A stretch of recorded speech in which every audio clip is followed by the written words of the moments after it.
CM साहेबांनी स्पष्ट मत सांगितलेलं आहे की ओबीसी आरक्षणाला धक्का न लावता हे आरक्षण दिलेलं आहे. तरी पण पंकजा मुंडे आणि धनंजय मुंडे सामाजिक तेढ निर्माण करून स्वतःची राजकीय पोळी भाजण्याचं काम करत आहे.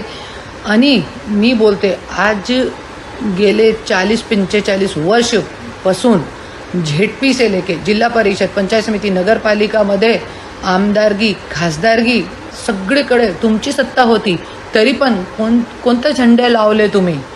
आणि आज तुम्हाला लढायचं आहे ना, खरंच तुम्हाला लोकांच्यासाठी लढायचं आहे, पब्लिक जनताच्यासाठी लढायचं आहे, आपल्या समाजासाठी लढायचं आहे, तो तुम्ही प्रत्येक लढा हे मुद्द्यावरती लढा. प्रत्येक पंचकोशीमध्ये एक हॉस्पिटल व्हायला पाहिजे.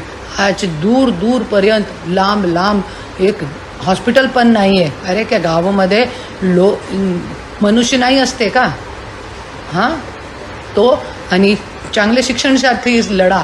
झेडपीची शाळा, आज तिकडे रस्ता नाही आहे. गावोगावीमध्ये मुला-बाळा 2-2 फुटाचे गड्ढामध्ये चलतात.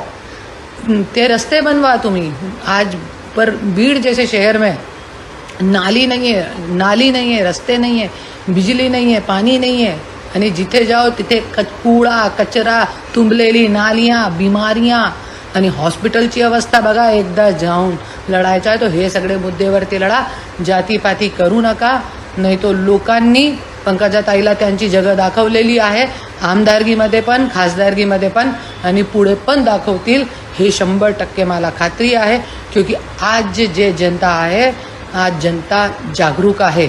आणि धनंजय मुंडे एक म्हणत होता माझ्या समोर, राजनीति में मुद्दे और मुर्दे जीवंत ठेव.